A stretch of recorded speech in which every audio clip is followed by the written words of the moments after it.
Baik, terima kasih. Assalamualaikum warahmatullahi wabarakatuh. Yang kami hormati Pak Fakih, selaku Ketua PMU REP MIKR. Yang kami hormati Pak Aziz, Pak Hafaz, dan Bapak Ibu semua, baik teman-teman dari Kementerian Agama maupun konsultan pengembang EMIS yang saya hormati dan saya muliakan. Dan tak lupa teman-teman user champion EMIS Madrasah tingkat Kanwil yang sudah hadir di link Zoom meeting, dan juga Bapak Ibu, para admin EMIS Kemenang Kabupaten Kota dan juga admin EMIS Satuan Pendidikan Madrasah yang hadir atau mengikuti melalui streaming YouTube. Alhamdulillah pagi ini kita dapat melaksanakan kegiatan ini sesuai dengan rencana, walaupun kita ada keterlambatan, mohon maaf sebelumnya, karena memang ternyata teman-teman Pusdatin, dalam hal ini Pak Kapus Datin yang kita undang pagi ini ternyata baru mengkonfirmasi pagi ini berhalangan, sehingga kami tetap harus melaksanakan kegiatan ini, tapi dengan skenario yang mungkin agak sedikit berubah ya. Mohon maaf sebelumnya, dan mudah-mudahan tidak mengurangi rencana kita bahwa ke depan EMIS ini yang tadi disampaikan oleh Pak Fakih juga harus menjadi sistem besar yang bisa menaungi seluruh pengelolaan data pendidikan yang ada di Pendis dan juga di Kementerian Agama. Nah, untuk itu kita tidak bisa menghindar lagi bahwa integrasi dengan sistem-sistem lain, baik itu internal maupun eksternal, harus betul-betul kita rancang, kita pastikan bahwa tata kelola data pendidikan ini harus terpadu dan tidak ada lagi permasalahan-permasalahan yang berpotensi akan terjadi di kemudian hari. Untuk itu pada kesempatan ini kami mengundang tim dari Pusdatin, dari mulai Pak Kapusnya sampai dengan pengelola data di Pusdatin untuk berdiskusi atau untuk memperbincangkan atau mencari solusi atas permasalahan-permasalahan yang mungkin selama ini dirasakan oleh kita bersama. Nah, dari hal-hal yang selama ini terjadi dan kita mungkin sama-sama temui, memang permasalahan integrasi kita dengan khususnya dengan Kementerian Pendidikan, dengan Pusdatin dan juga Dapodik itu masih ada, dan dirasakan dampaknya itu sangat ya terasa lah oleh seluruh stakeholder pendidikan Islam, baik itu madrasah, kemudian siswa-siswanya juga, dan stakeholder madrasah lainnya. Nah, kita ingin ke depan tidak ada lagi permasalahan-permasalahan itu yang selama ini terjadi. Semua pihak akan memperoleh haknya sebagaimana mestinya. Kalau memang terkait dengan satuan pendidikan harus memiliki NSM dan NPSN, ya, setelah satuan pendidikan tersebut memiliki SK izin operasional. Nah, itu harus kita pastikan mekanisme dan juga SOP-nya seperti apa. Kemudian juga dari sisi timeline waktunya, kita bisa menjamin kapan proses penerbitan NPSN tersebut bisa diproses dan terbit. Itu harus kita pastikan, dan itu tentu harus dikoordinasikan dengan Pusdatin Kementerian Pendidikan dan Kebudayaan selaku pengelola data referensi. Demikian pula halnya untuk NISN, yang nomor induk siswa nasional juga sama. Tadi disampaikan oleh Pak Fakih, saat ini kita masih banyak menemui di lapangan bahwa siswa-siswa madrasah kita mengalami berbagai macam permasalahan terkait dengan NISN, ya. Baik itu yang belum punya NISN ataupun NISN-nya sudah dipakai siswa lain atau ganda dan lain sebagainya. Ini terlalu kompleks kalau untuk kalau kita selesaikan satu demi satu itu akan lama. Ini tentu butuh kebijakan yang jauh lebih komprehensif ya untuk bisa menyelesaikan masalah ini. Baik Bapak Ibu sekalian, izin untuk menyampaikan paparan. Ini mohon maaf mungkin nanti kalau ada beberapa hal yang memang sudah sering kami sampaikan ya kepada Bapak Ibu semua, khususnya teman-teman user champion di Kanwil dan juga teman-teman operator di tingkat Kemenang Kabupaten Kota dan juga pengelola EMIS di tingkat lembaga. Ya, next. Ya, ini Terkait emis ya, tentu kita sudah sama-sama tahu saat ini emis sudah masuk ke tahun ke-23 ya.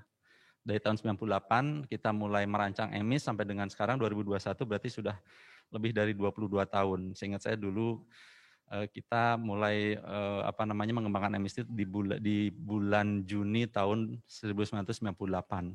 Ya, jadi sudah hampir 23 tahun. Nah, sampai dengan saat ini mungkin kondisi emis masih belum sepenuhnya bisa memenuhi harapan dan keinginan dari semua pihak, ya kita tahu bersama. Makanya di tahun 2020 kemarin dan sekarang sudah masuk 2021 kita sedang merancang atau melakukan proses revitalisasi atau reformasi emis ya dengan kita gaungkan emis 4.0 ya. Jadi emis 4.0 ini adalah satu simbol ya bahwa emis ini akan bertransformasi, mudah-mudahan lompatannya itu sangat signifikan, tidak lagi mungkin hanya selangkah demi selangkah. Mudah-mudahan ini menjadi momentum perbaikan emis secara signifikan, secara besar-besaran. Makanya kita beri istilah emis 4.0 yang dikembangkan melalui proyek Realizing Education Promise Madrasah Education Quality Reform atau REP MIQR. Nah, mudah-mudahan apa yang sedang kita rancang saat ini bisa berjalan sebagaimana harapan semua pihak. Sudah terlalu besar atau terlalu tinggi lah harapan dari semua stakeholders terhadap pengembangan emis 4.0 ini. Mudah-mudahan kita semua, terutama para konsultan pengembangan emis ini bisa memenuhi harapan dan juga ekspektasi dari semua pihak yang memang betul-betul berharap bahwa emis ini akan jauh lebih baik. Ya, bukan berarti selama ini kami selaku pengelola emis pun tidak melakukan langkah-langkah perbaikan ya. Kita pun juga dengan melihat atau mengambil pelajaran-pelajaran yang selama ini terjadi, permasalahan-permasalahan yang selama ini terjadi, kita selalu berupaya meningkatkan performance dari emis ini. Namun mungkin dirasakan masih banyak yang tidak maksimal ya. Memang itulah fakta yang ada. Nah, pengembangan emis 4.0 ini juga tidak bisa secara instan. Kita betul-betul merancang pengembangannya ini sesuai dengan tahapan-tahapan yang memang seharusnya, mulai dari asesmen, kemudian pengkajian dan lain sebagainya, kemudian diskusi-diskusi. Dan insya Allah tanggal 25 besok kita akan melakukan rilis pertama ya untuk aplikasi emis ini, emis 4.0 ini. Emis rilis pertama ini tahapan awal, jadi bukan berarti nanti besok itu sudah semua emis baru ini menggantikan emis yang lama, tidak. Jadi kita akan bertahap, jadi kita akan perkenalkan dulu rilis pertama untuk beberapa fitur, kemudian nanti beberapa saat kemudian kita tambah lagi fiturnya sehingga nanti bisa secara utuh harapan kita semua di awal tahun pelajaran 2021-2022 mudah-mudahan aplikasi emis 4.0 ini bisa betul-betul fully implemented ya. Jadi betul-betul bisa diimplementasikan secara penuh. Nah, untuk semester genap ini saat ini kan masih berjalan nih. Sekarang pembelajaran di madrasah sudah masuk semester genap. Nah, untuk pendataan emisnya itu masih menggunakan emis yang lama ya. Jadi jangan sampai nanti ada kesalahan persepsi dari teman-teman operator bahwa atau kebingungan ya menggunakan emis yang mana. Jadi untuk pendataannya atau updating datanya tetap menggunakan emis yang lama untuk semester genap ini, tapi untuk emis yang baru sudah pelan-pelan diperkenalkan. Ada beberapa proses, ada beberapa fitur yang sudah akan kita luncurkan atau kita rilis, dan itu harus juga dikerjakan atau diproses oleh teman-teman operator ya terkait dengan perbaikan data referensi ya, baik itu data awalnya data lembaga, kemudian nanti data siswa dan seterusnya ke data-data lain. Nah, tapi untuk proses transaksi data untuk semester genap kita masih menggunakan aplikasi emis lama. Ya. Jadi nanti akan paralel di satu semester ini kita akan paralel emis lama berjalan, kemudian emis baru mulai diperkenalkan. Ya. Nah, jadi harapannya memang semakin kita perbaiki sistemnya, kemudian infrastrukturnya, kemudian proses bisnisnya, kemudian masalah integrasinya, itu mudah-mudahan data-data pendidikan Islam ini dan ke depan mungkin juga akan bergerak ke data-data pendidikan agama lain ya, itu semakin bagus, semakin berkualitas dan ya kita inginnya sejajar dengan sistem-sistem pengelolaan data pendidikan yang lain yang ada di kementerian lain, khususnya di Kementerian Pendidikan dan Kebudayaan, gitu ya. Karena EMIS ini akan menjadi acuan dari semua sistem-sistem yang ada, baik itu khususnya di internal ya. Tadi disampaikan Pak Fakih, ada RKAM, ada EDM, ada AKG, aksi, aplikasi-aplikasi yang saat ini dikembangkan ini sudah dirancang bahwa nanti akan terintegrasi dengan EMIS. Ya, gitu. Next. Nah, untuk regulasi memang kita tidak bisa lepas ya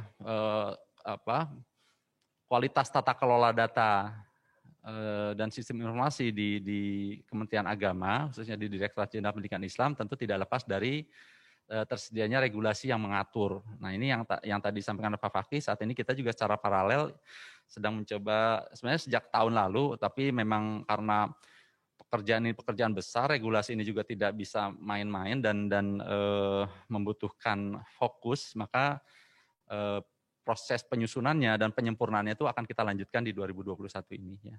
Ada beberapa regulasi yang sedang kita coba susun atau kita sempurnakan, baik itu IT Master Plan, IT Governance dan juga PMA terkait dengan pengolahan data pendidikan di Kementerian Agama. Ya mudah-mudahan di tahun ini semua bisa diselesaikan dan bisa disahkan oleh pimpinan yang memang akan melakukan pengesahan, baik itu Dirjen maupun juga Pak Menteri Agama.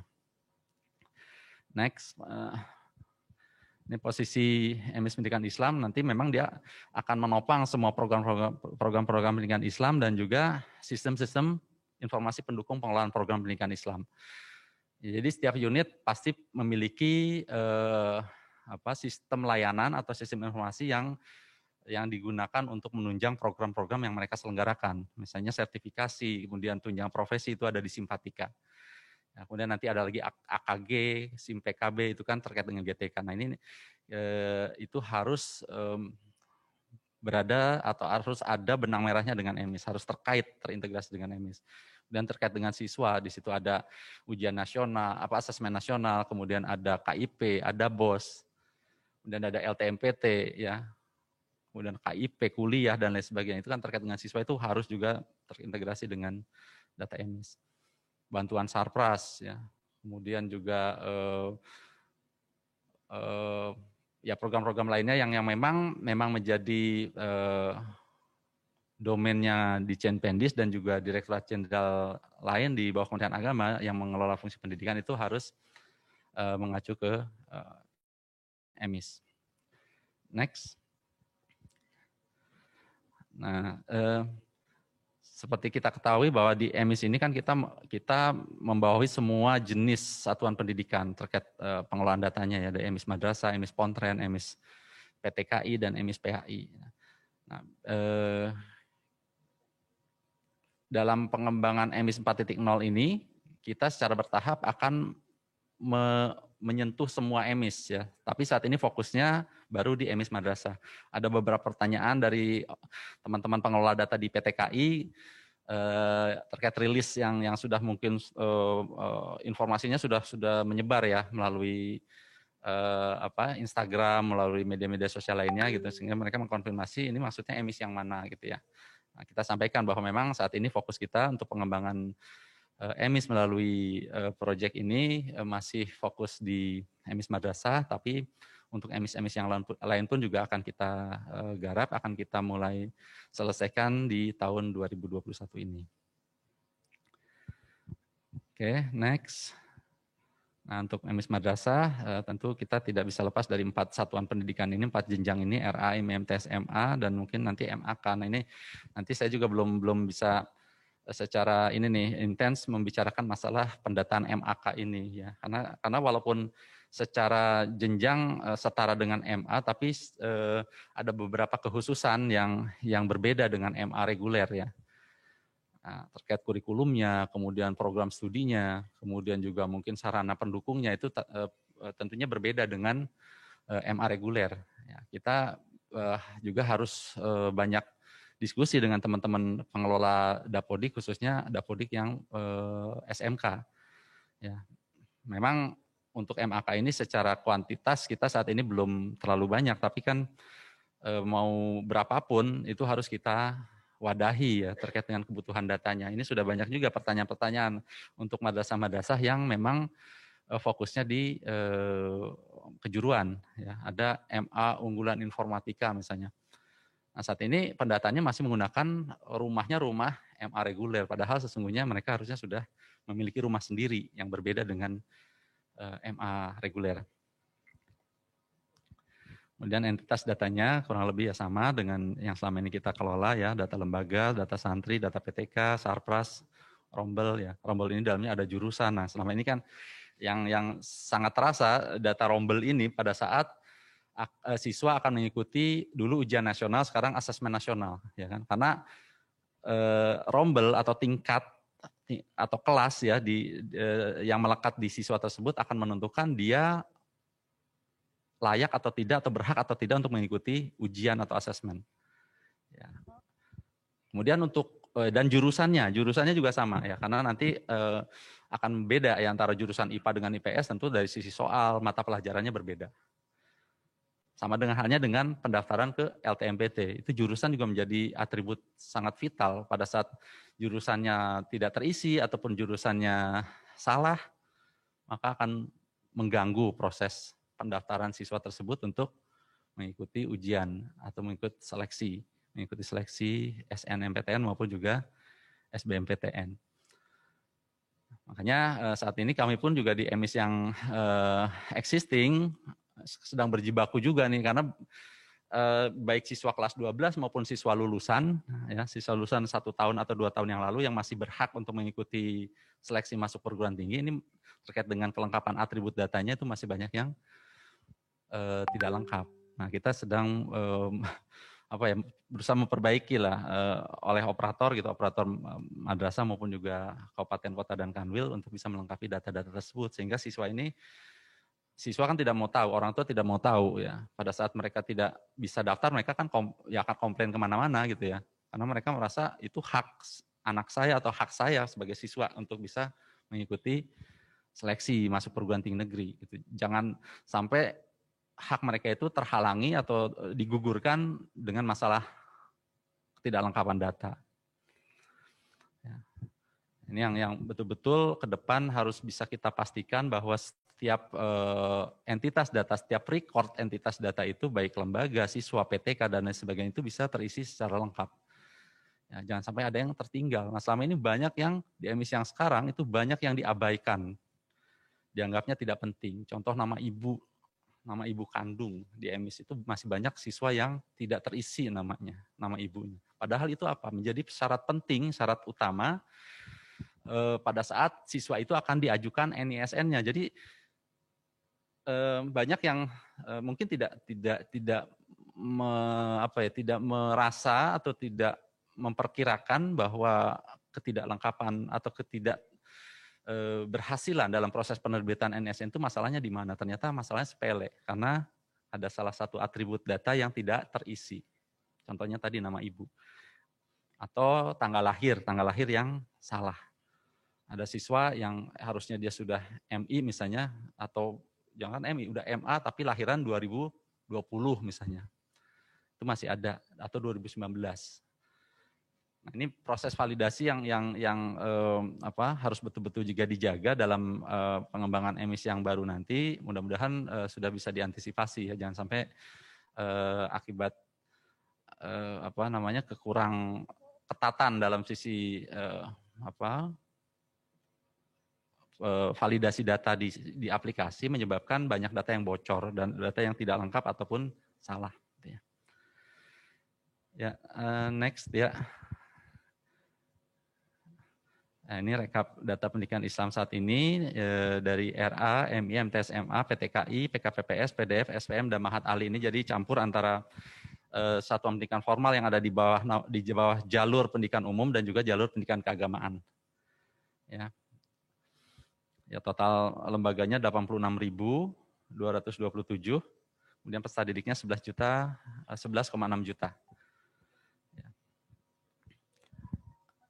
Nah, untuk mekanisme pendataan emis sendiri, tadi disampaikan oleh Pak Fakih, kita juga tidak bisa lepas dari keberadaan aplikasi izin operasional, ya, karena ibaratnya manusia gitu, aplikasi izin operasional ini rumah sakitnya, jadi tempat lahirnya gitu, tempat lahirnya lembaga. Ya.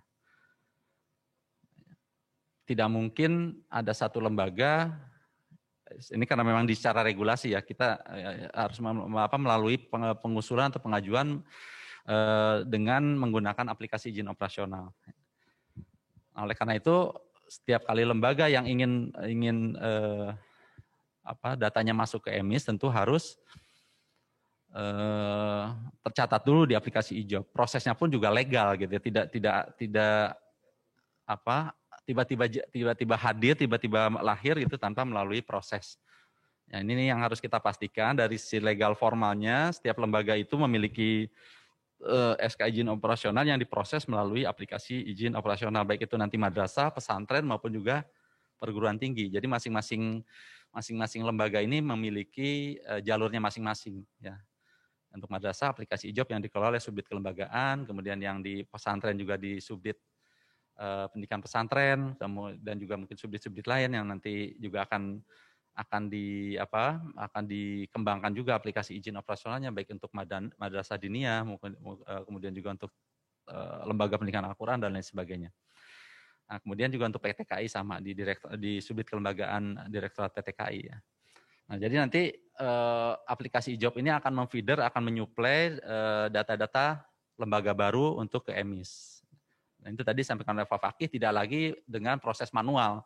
Saya sudah memastikan beberapa kali ke Mas Hafaz, prosesnya nanti kan tidak akan manual lagi kan, saya bilang gitu. Sudah, tidak, insya Allah tidak, karena sudah ada proses uji coba, utama untuk madrasah. Ya, alhamdulillah, jadi nanti teman-teman Kanwil tidak perlu lagi mengusulkan ke kami, ke emis pusat, jika ada lembaga-lembaga baru yang SK izin operasionalnya baru diterbitkan. Jadi secara otomatis nanti aplikasi izin operasional yang akan mendorong data-data lembaga baru ini ke database emis. Nah, kemudian selanjutnya nanti emis yang akan mendorong lembaga-lembaga baru ini untuk dialirkan ke Pusdatin untuk penerbitan NPSN-nya. Dan ini yang kita akan diskusikan dengan teman Pusdatin, prosesnya ini seperti apa dan jaminan waktunya itu, timeline waktunya itu seperti berapa lama. Jadi jangan sampai kita masih seperti saat ini, kita kadang-kadang 1 semester, kadang-kadang 1 tahun, nggak jelas, ya karena sangat tergantung dengan campur tangan dari kita sebagai istilahnya pengelola data. Kalau kita lupa, ya mungkin nggak akan diajukan gitu, jadinya ngendep terus. Padahal kebutuhan di lapangan sudah mendesak. Ya. Nah, tapi saya mohon ke teman-teman user champion Kanwil dan juga mungkin pengelola madrasah ya, mohon aturan itu betul-betul dijalankan gitu. Jangan sampai seperti yang saat ini masih banyak terjadi, lembaga itu menerima siswa atau melakukan kegiatan belajar mengajar sebelum izin operasionalnya terbit. Ini masih ada yang seperti itu. Ya. Tadi pagi juga saya dapat informasi juga dari salah satu teman user champion Kanwil gitu. Masalah lembaga ini sudah menerima siswa sebelum izin operasionalnya terbit. Ini mohon kita kalau memang mau sama-sama memperbaiki tata kelola, ya mohon semua pihak pun juga mematuhi gitu. Jangan hanya karena alasan ini karena temannya Pak Kanwil nih yang punya madrasahnya, akhirnya diperbolehkan dulu.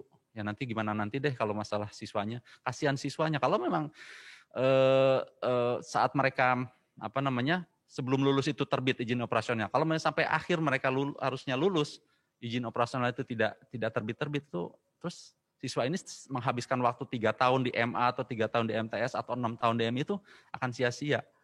Dan kita yang akan dituntut oleh masyarakat, gitu, oleh orang tua.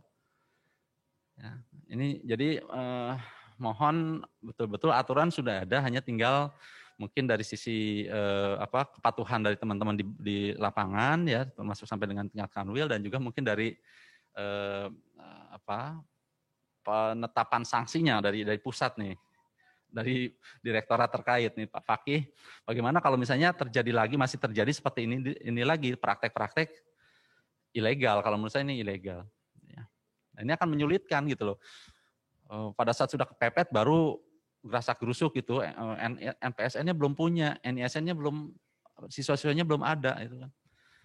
Padahal izin operasionalnya baru tahun ini, baru beberapa bulan yang lalu. Nah, ini mohon sekali lagi proses yang atau aturan-aturan yang seharusnya kita patuhi itu betul-betul dipatuhi oleh semua pihak. Nah, kemudian untuk penerbitan untuk masalah akun ya, tadi setelah izin operasional masuk ke database EMIS, untuk satuan pendidikannya operatornya melakukan pendaftaran registrasi. Ini juga ada kasus operator ngeluh gini Pak Fakih ya. Kami semester lalu Juni itu belum bisa updating EMIS gitu kan. Jadi data di aplikasi portal BOS-nya belum ada gitu. Padahal kami waktu itu sudah punya siswa, tapi karena nunggu akun katanya dari pusat. Akun apanya? Saya bilang akun EMIS-nya. Loh, saya bilang akun EMIS itu bukan dari pusat. Bapak sendiri yang melakukan registrasi, kemudian nanti di-approve oleh kabupaten kota.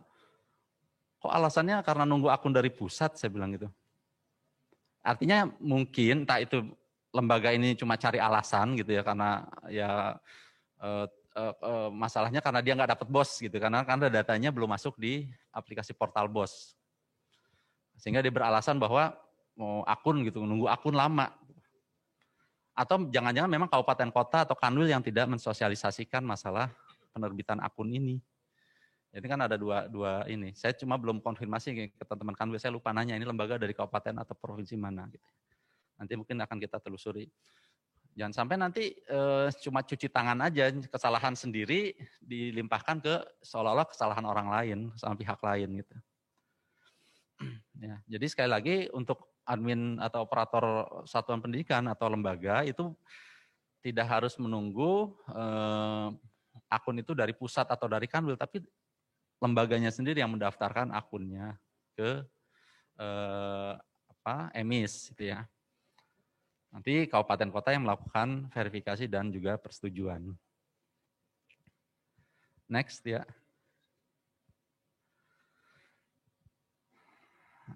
Nah, ini slide ini mungkin sudah banyak ya teman-teman ketahui ya, bahwa saat ini memang data EMIS tidak lagi menjadi katak dalam tempurung ya. Kita tidak hanya lagi berkutat untuk memenuhi kebutuhan kita sendiri, tapi sudah kita alirkan ke mana-mana karena memang ini tuntutan. Kita tidak bisa lagi hanya jadi raja di rumah sendiri gitu ya. Kita harus betul-betul bisa bersinergi, berbagi pakai dengan sistem-sistem pengolahan data yang lain, baik itu di internal maupun juga eksternal. Ya walaupun memang prosesnya itu butuh waktu dan sampai saat ini mungkin belum berjalan secara maksimal. Hanya yang akan kita fokuskan ke depan itu bagaimana sinergi kita atau integrasi kita dengan Pusdatin, karena Pusdatin ini sudah menjadi katakanlah terminal besarnya gitu ya, tempat ketemunya data-data pendidikan dari semua kementerian lembaga. Ya. Pusdatin yang menerbitkan ID-ID unik atau referensi-referensi unik untuk setiap entitas data yang ada di bidang pendidikan. Ya, nah kita mau tidak mau memang harus selalu duduk bersama, selalu berdiskusi dengan Pusdatin Kemdikbud bagaimana perbaikan-perbaikan yang bisa kita lakukan untuk pengolahan data-data referensi tersebut. Ya, nah, mungkin ada teman-teman Pusdatin, ada Pak Rohim, ada Pak Ismail yang juga bisa menyampaikan ini seperti apa. Ya, untuk NPSN-nya, NISN-nya, NUPTK-nya, kemudian kaitannya dengan LTMPT, dengan pendaftaran KIP kuliah, dengan asesmen nasional, kemudian dengan validasi NIK, banyak ya. Belum nanti lagi dengan DTKS, Kemensos untuk PIP dan lain sebagainya. Nah ini kan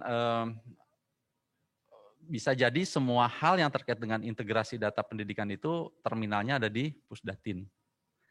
Ya, walaupun tidak tertutup kemungkinan kita di Kementerian Agama juga bisa melakukan kerjasama juga dengan kementerian lembaga lain ya. Nanti tinggal kita sepakati dengan Pusdatin. Apa yang dilakukan oleh Pusdatin, apa yang diserahkan ke kita gitu ya di Kementerian Agama. Oke, next. Nah, integrasi data pendidikan antara Kemenak dengan Kemdikbud ya dilakukan untuk dalam rangka meningkatkan tata kelola dan peningkatan kualitas data pendidikan secara bersama-sama. Jadi tidak lain tidak bukan memang kita ingin dengan integrasi ini bisa semakin meningkatkan kualitas tata kelola dan juga kualitas data pendidikannya itu sendiri. Ya. Kita di Kementerian Agama walaupun saat ini baru hanya di Ditjen Pendis, tapi ke depan ini juga sekaligus mungkin informasi ke teman-teman Pusdatin, arahan dari pimpinan, teman-teman Bimas lain pun diharapkan nanti bernaungnya di EMIS dulu gitu ya. Kemudian nanti kita alirkan datanya bersama-sama dengan data di pendidikan Islam, data madrasah, data pesantren itu ke Pusdatin. Nah, ini karena arahan Pak Menteri dan juga Pak Sekjen dan juga para pimpinan di Direktorat Jenderal Pendidikan Islam juga menyetujui bahwa EMIS ini akan menjadi rumah besarnya data pendidikan yang dikelola oleh Kementerian Agama. Ya memang saat ini pun kita berterima kasih nih teman-teman Pusdatin dan juga Dapodik sudah mau ya mengakomodir proses pendataan untuk teman-teman di Bimas lain ya, Bimas Katolik, Kristen, Hindu, Buddha dan Konghucu.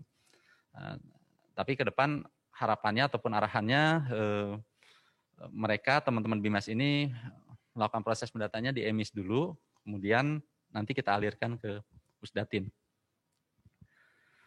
Nah, integrasi data EMIS dengan Dapodik dan PD Dikti ini tidak lupa di Kemdikbud ini sekarang sudah ada PD Dikti ya, yang tahun sebelumnya atau periode sebelumnya berbeda kementerian, tapi untuk mulai 2019 ya atau 2020 awal Dikti sudah kembali ke Kemdikbud sehingga kita pun juga berkewajiban untuk melakukan proses integrasi data pendidikan tinggi kita, pendidikan tinggi keagamaan Islam dengan PD Dikti.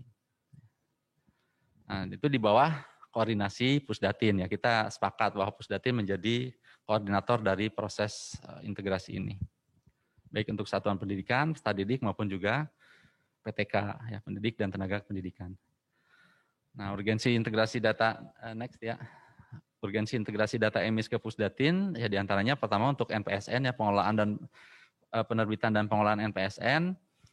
Jadi penerbitan itu untuk lembaga baru, pengelolaan itu untuk memelihara datanya. Mungkin ada proses edit, ya ada proses mungkin perubahan, penonaktifan dan lain sebagainya. Nah, ini kita integrasikan dengan Pusdatin, kemudian NISN juga sama, proses penerbitan awal sampai dengan penonaktifan dan lain sebagainya, termasuk perubahan-perubahan identitas itu dilakukan di Pusdatin, di Verval PD. Kemudian NUPTK yang belum tergarap, NUPTK, kemudian untuk pendaftaran SNMPTN dan UTBK SBMPTN yang saat ini masih berjalan, berkoordinasi dengan LTMPT. Proses pendaftarannya melalui Pusdatin. Ya, beda dengan tahun lalu. Kalau tahun lalu LTMPT langsung tarik data ke EMIS. Nah, mulai tahun ini LTMPT hanya menarik data ke Pusdatin. Nah, tinggal EMIS berkoordinasi dengan Pusdatin supaya data-data siswa dan santri pondok pesantren, siswa madrasah dan santri pondok pesantren kelas akhir kelas 12 itu bisa datanya teralirkan ke Pusdatin dan bisa ditarik oleh LTMPT sehingga siswa-siswa tersebut bisa melakukan pendaftaran akun. Kemudian rangkaian selanjutnya itu untuk KIP kuliah. Jadi setelah daftar LTMPT biasanya siswa-siswa yang memang memenuhi kriteria akan daftar di program KIP kuliah. Nah, prosesnya pun juga sama. Harus datanya tersinkron dulu dengan Pusdatin dan juga LTMPT. Kemudian pendataan asesmen nasional dengan Pusmenjar saat ini pun masih berlangsung. Mudah-mudahan sudah terinformasikan, katanya ada karena asesmennya berubah jadwalnya, sasaran untuk pendataannya pun juga kalau tidak salah ada perubahan ya, ada perubahan. Sebelumnya untuk MTS dan MA itu kelas 8 dan kelas 11. Nah, untuk yang karena ada perubahan jadwal, maka sasarannya tuh diturunkan ya ke kelas 7 dan kelas 10. Nah, kemudian untuk validasi NIK dengan Dukcapil ya. Kan memang ide besarnya nanti itu untuk ID data yang sifatnya individual, baik itu siswa untuk bidang pendidikan ya, untuk siswa maupun PTK itu adalah menggunakan NIK ya, nomor induk kependudukan. Nah, hanya kan saat ini proses validasi NIK yang tercatat di EMIS dan juga mungkin Dapodik itu masih belum 100% sinkron dengan yang ada di Dukcapil.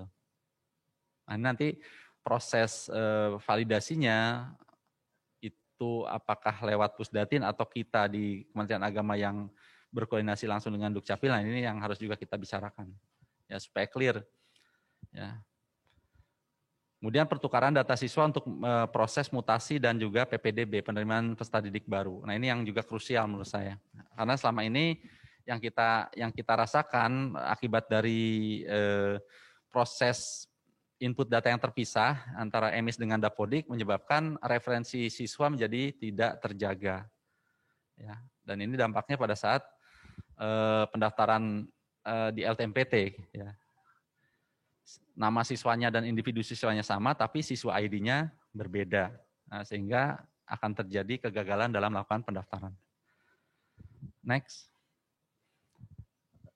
Nah, ini mekanisme integrasi data EMIS dengan Dapodik. Jadi dari EMIS yang dikelola di Chainpendis itu masuk ke server, data masuk ke server database integrasi. Ini ada masih di Pendis, di EMIS ya. Kemudian Pusdatin akan melakukan penarikan data yang ada di server integrasi itu. Memang saat ini baru lembaga dan satuan pendidikan dan peserta didik ya, untuk PTK-nya belum. Tapi harapannya dengan emisi yang baru ini, PTK ini sudah tergarap juga bagaimana proses setiap pendidik dan tenaga pendidikan yang memang sudah memenuhi syarat untuk diterbitkan NUPTK-nya itu bisa terlayani ya, penerbitan nomor unik pendidik dan tenaga kependidikannya. Ini masuk ke masing-masing kan verbal SP untuk satuan pendidikan, kemudian verbal PD untuk peserta didik dan juga verbal PTK untuk pendidik dan tenaga pendidikan. Nah, kemudian khususnya untuk SP dan PD, satuan pendidikan dan peserta didik, nanti datanya juga saat ini sudah berjalan, itu dialirkan untuk LTMPT, proses pendaftaran SNMPTN dan SBMPTN, kemudian dengan Pusmenjar Kemdikbud ya, dengan untuk asesmen nasional, kemudian dengan Puslapdik, Pusat Layanan Pembiayaan Pendidikan untuk pendaftaran KIP kuliah, dan validasi NIK dengan Dukcapil Kemdagri.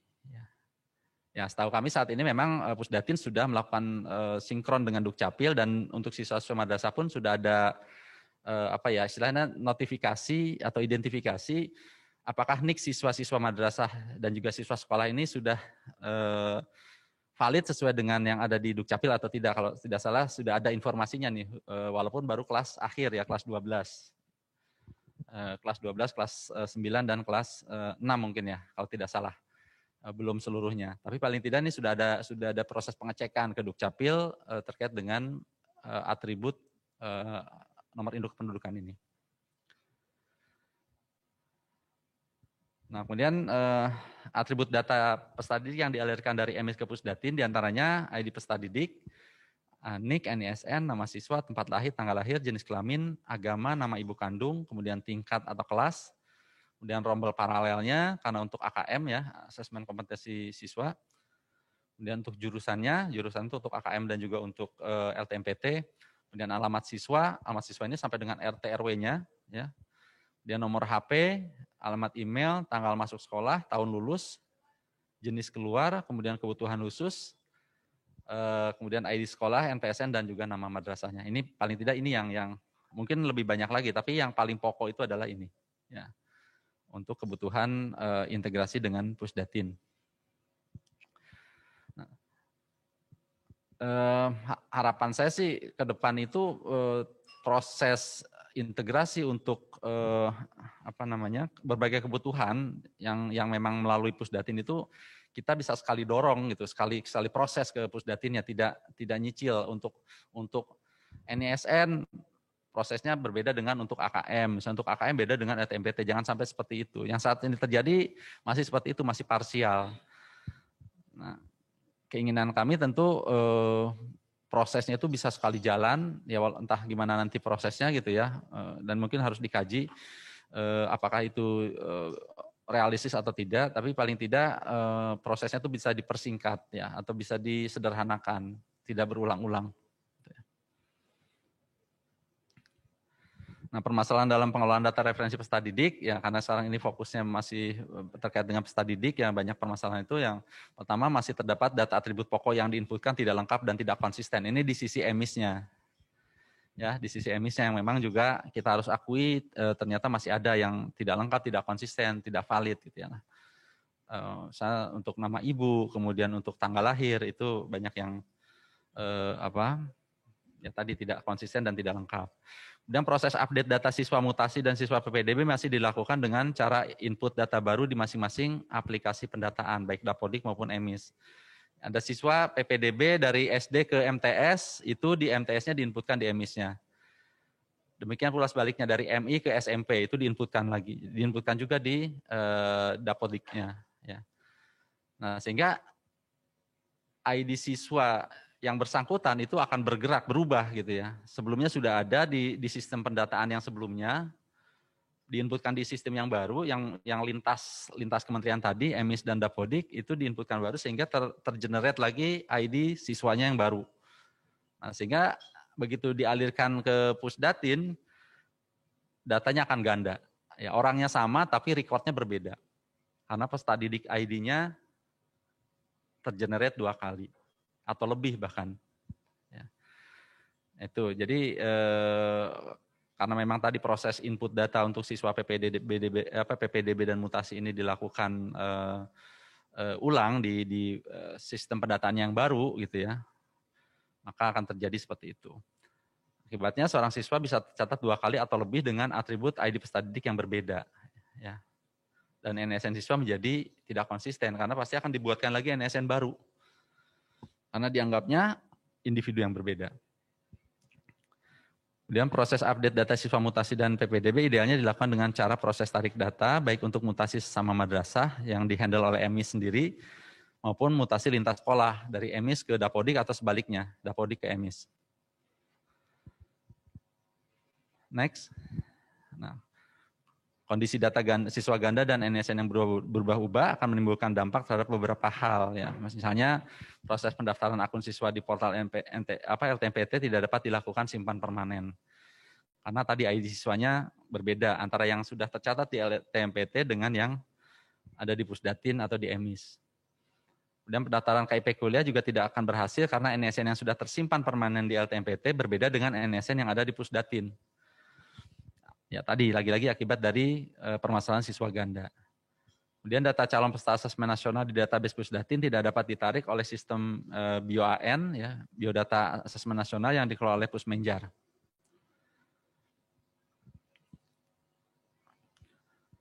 Nah, untuk penguatan pengolahan data referensi pendidikan, harapan kami nanti mungkin teman-teman dari Pusdatin mohon juga menyampaikan juga seperti apa, tapi paling tidak 2 hal yang ingin betul-betul kami pastikan ya dengan EMIS, kehadiran EMIS yang baru nanti.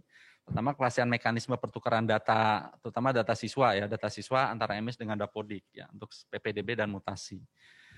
Ini mohon betul-betul bisa saling membaca, bisa saling menarik gitu ya, sehingga tidak perlu lagi proses dilakukan proses input ulang di masing-masing sistem. Kemudian penguatan SOP penerbitan dan pengolahan data referensi, baik itu mekanismenya maupun juga dari sisi waktunya. Penjaminan waktu, kapan satu satuan pendidikan itu bisa mendapatkan NPSN setelah SK izin operasionalnya itu terbit. Ya, jangan sampai terulang lagi seperti saat ini, ya mau 1 semester boleh, 1 tahun boleh, 2 tahun boleh gitu, nggak jelas gitu. NSN pun sama. Kan idealnya pada saat siswa itu di kelas sekarang bahkan di tingkat PAUD ya, di TK atau RA seharusnya sudah diterbitkan NISN-nya. Atau katakanlah kalaupun terlambat paling tidak di kelas 1 MI atau SD kan. Jangan sampai nunggu begitu mau lulus MI atau SD baru terbit NISN-nya. Atau bahkan ada yang baru mau lulus SMA atau aliyah, terutama aliyah, baru terbit NISN-nya. Ya. Kemudian NPSN pun sama, ya. NPSN pun sama. Kemudian PTK dan juga masalah validasi NIK dengan Dukcapil. Ya. Mungkin itu teman-teman semua, Bapak Ibu, yang bisa kami sampaikan sekedar pengantar untuk diskusi dengan teman-teman Pusdatin. Harapan kita karena memang belajar dari permasalahan-permasalahan yang selama ini terjadi, mudah-mudahan secara bersama-sama kita bisa melakukan perbaikan, baik itu dari sisi internal emisnya sendiri, bagaimana kita bisa menjaga kualitas data yang diinputkan oleh operator, kemudian juga proses atau mekanisme aliran data ke Pusdatinnya, dan juga mekanisme penerbitan nomor-nomor referensi tadi dengan Pusdatin. Apakah menggunakan mekanisme yang lama atau kita bisa diskusikan mekanisme yang jauh lebih baik, lebih efektif gitu ya, dalam rangka percepatan layanan kita untuk proses penerbitan nomor referensi tersebut. Mungkin itu untuk sementara yang bisa saya sampaikan. Mohon maaf jika ada hal yang kurang berkenan. Assalamualaikum warahmatullahi wabarakatuh.